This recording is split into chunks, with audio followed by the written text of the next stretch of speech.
Hi guys, I'm on top of the bridge on Bloor Street over Humber River. This is heading towards downtown, and I'm going for the little hike on the side of the river. Let's try this. Let's see if we can get through here. Okay. The Humber River is to my right,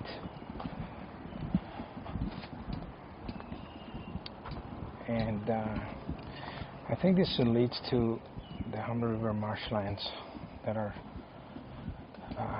south of Bloor Street. Let's try this. There's quite a few big steps coming down. Definitely not bikeable. But we're gonna need to check it out. Look back on this trail.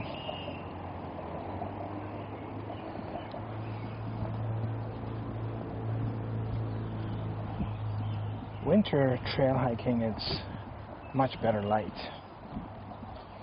In the summer you get this very high contrast between the over or under this tree. You don't want this thing falling on you. Oh. I rode my bike here in the winter time by crossing the Humber River. So we're approaching Humber River. Humber River. Across there. Let's check it out. Today is Monday, long weekend, holiday in Toronto, Canada. I'm in Toronto. I do hikes and walks and city exploration, biking, that sort of thing in the city. And I'm trying this trail here today, trying to make a quick one out of this. And maybe later on I take the bike out. I did a great ride last night around the parks and evening ride. And I made the film. I may post it tomorrow. Exploring the cities where you live, I've always done that wherever I've lived, and I've always done it with a camera. And now I'm filming it because I find filming it is like photographing it, but with sound. And you talk about where you're going, and it preserves the memories better, and it can explain where you are to people. And some things are just not photographically. I can't photograph this place at all. It's way too... I like that setup there. That tree hanging there. It's ready to be sheltered up. It looks like a perfect place to shelter up. Yeah, it's like not a huge fan of nature photography, especially when it's green.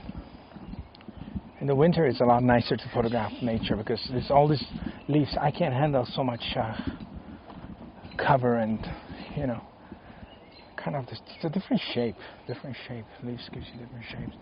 A lot of people across the river, and nobody's on this side. But the trail's pretty well-worn trail. Let's see where it goes to.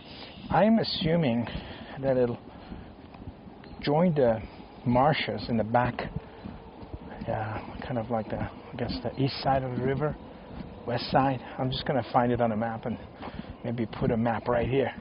I'm walking right here right now. That sounds like fun.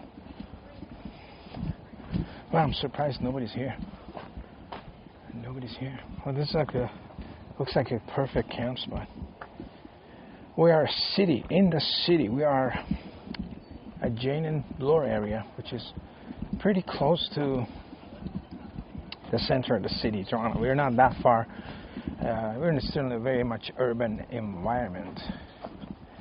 See those guys across there? That's where I rode my bike across to this side in the wintertime. Man, I miss winter. Man, I miss winter. I know. Everybody's... summer is good. I like summer too. And I feel winter was what made me discover this whole area, because the river was frozen and I rode my bike on it to explore. And that's how I started this channel. I mean, I was filming myself all the time, walking and hiking and biking and all that stuff. And then when I did the ride on the river, I felt, that's kind of fun. And I wanted to share it with other people. Maybe I meet the same kind of people that like to do the same kind of stuff. And, you know, it's always nice to... Wow. Yep, here. I remember this place. Oh, man. I definitely remember this place. I had a little rest break here in the winter time.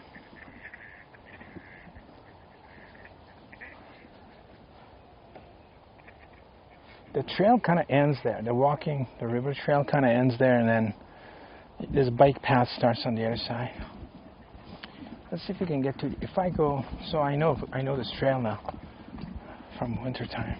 So if I go all the way to the end, we should get to the marshes. Marshes.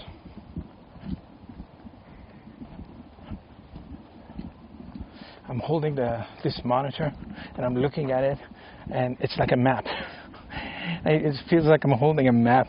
It's not. It's just a monitor. What this camera sees, so I just want to make sure, you know, it's kind of relatively controlled. But it feels like it's like I'm holding a map. Yeah. So this place is like a big marshland now.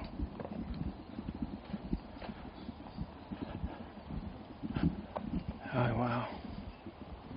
Wow, it's interesting how you can't go there anymore. Well, I kind of rode my bike right across in there.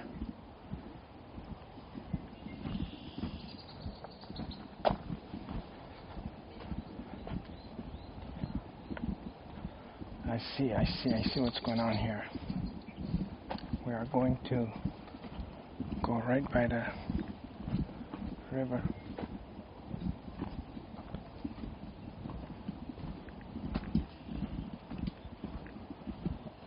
Yeah, I really thought you could get to the marshes. I guess not. I guess you can get there with a little kayak or something. So again, the river should be on that side. And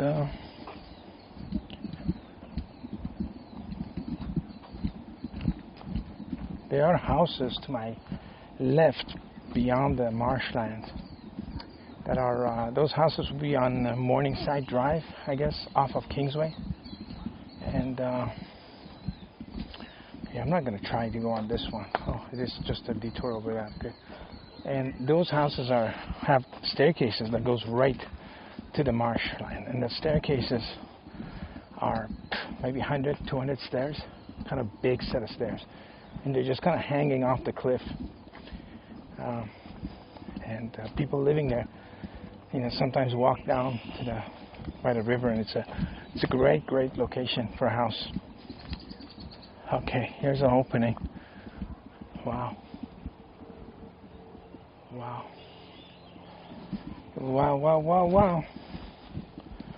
So if you guys are looking for a nobody hike in the city, oh, this is a picture here. It's a picture here. I don't know. Terrible light. We're about 2, 3 o'clock in the afternoon, and the light isn't the greatest. Look at this. This is that looks just like a portage in Algonquin. Algonquin is a provincial park north of the city, and we used to go kayaking, camping there, canoeing there. Wow. Yep, this is the marshland that I rode my bike on in the winter, and it's completely different now. Yeah, no chance of walking there. It's pretty good. It totally feels like a portage, you know. Portage is you canoe to a lake, and then the lake kind of ends like this. What you do then you take your canoe, bring it here, put all the bags on your backpack and everything on your back, and you kind of go to the next lake, just like what we're doing. And then you're supposed to take your canoe and your backpack at the same time. But most amateurs, take many, go back and forth. Now, if the portage is long, like 2 kilometers, if you do 2 back and forth, you're doing like 6 kilometers. And you're really burning a lot of time. So if you do it once, you're much faster. Yeah, so that's pretty much it. All right. So that's how you get across the lakes.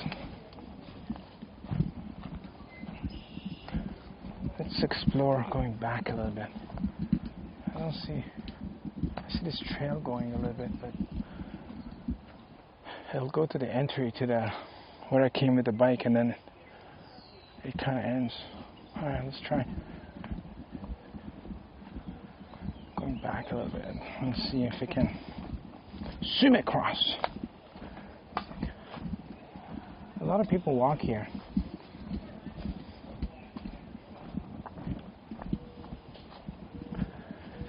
And I can hear people on the river kayaking.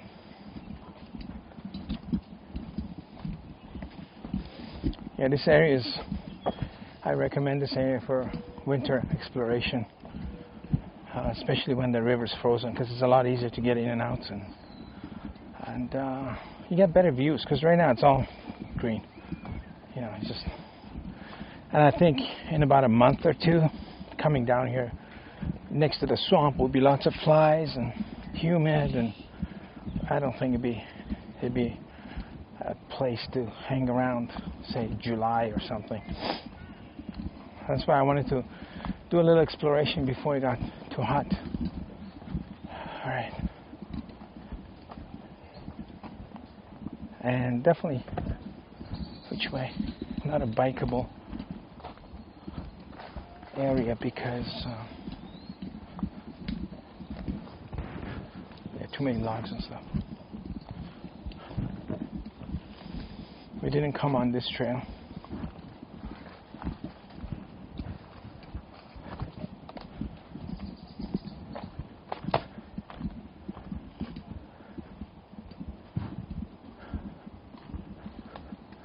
Let's go see what goes this way.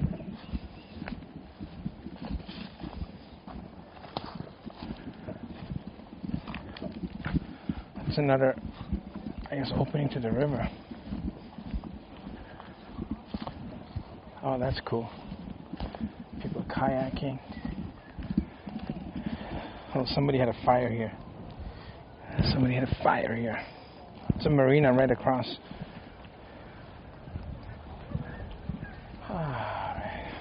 That feels like a lot of...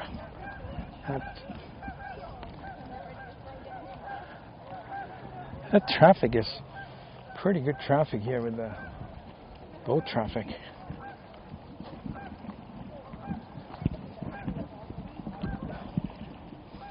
And I want to get my feet in this river. It's very muddy.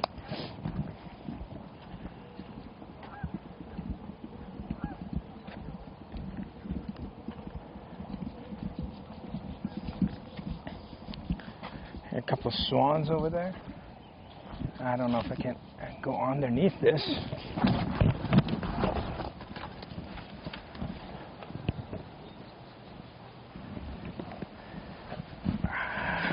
It's kind of bouncy too. Look at those swans. They're diving. Maybe it's not that deep if they're diving, right? I got one guy's ass in the air.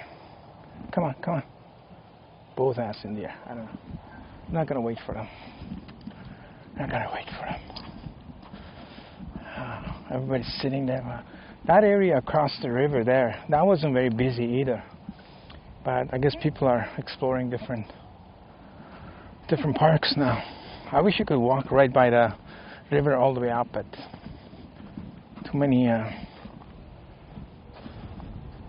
some newspaper. Somebody brought newspapers, I guess, to make fire, and You know, one thing people should avoid messing places up.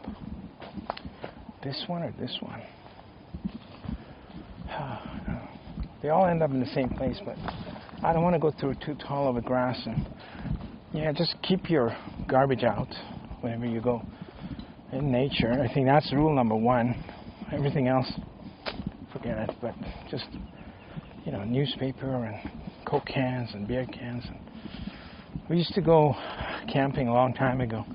I don't know if there still is or not. They used to ban you from taking cans in the park, which was kind of inconvenient sometimes, and the reason was people were just throwing these cans in the fire, and it would, you know, jet fuel doesn't melt steel or something, and the fire wouldn't melt these cans, so the cans will be there forever. And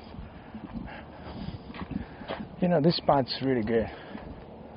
These people writing their names on the tree reminds me of guys made a little table desk up there to sit. Reminds me of one of these museums, they've taken this piece of stone from Egypt, one of those drawings, and looks like a perfect campsite, huh? Just perfect. In the city, there's a guy who stealth camps. Steve, camping with Steve. I watch him, and let me take a picture of this and maybe send it to him. I'll take it off the video. And he always camps in Alberta in like places that are not campable. So I think, oh, there's some people coming in, and this would be perfect for him. He'll have a field day here. But I was saying about the museum. There was this wall that they'd taken from Egypt. Hi guys. And in it, you know, it's probably 1940s or something, maybe even 20s. At that time, somebody had written his name on the museum piece before they took it out of Egypt and brought it to England, or it's in New York actually. So it's kind of funny how they have, this guy did his own graffiti in 1920s, and that his graffiti on a historical museum, one of those Egyptian wall things. Now it's in the museum, and I thought it was kind of funny.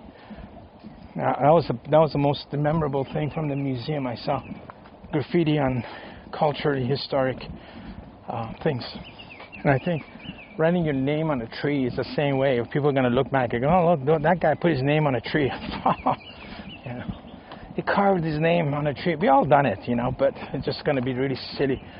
Come, you know, a couple of 100 years, people are going to think, "What? People did what? That's crazy."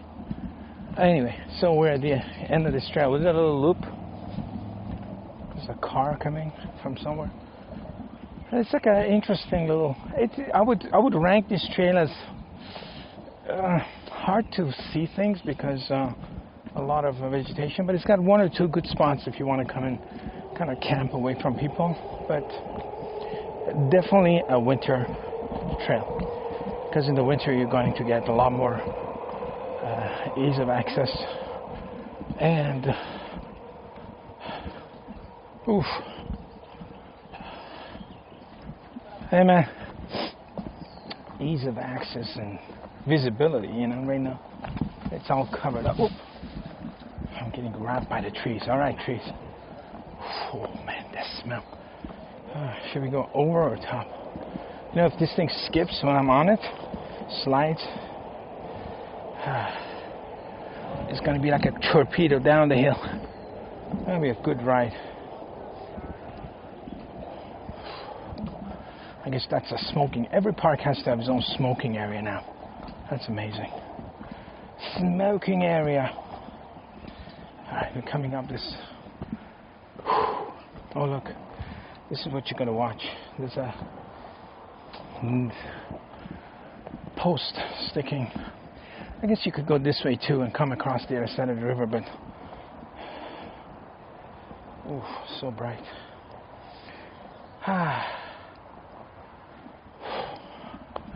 Let's get the exposure right for this. It's good. It's a pretty steep hill. I think this steps make it even. Oh, this metal pieces are so that the woods don't the logs don't slide off. So obviously they've maintained this, but that's all they've done. All right, whew. That was a climb. That was a heavy climb. Not gonna lie. Whew. What's my heart rate? Does this work? Nope.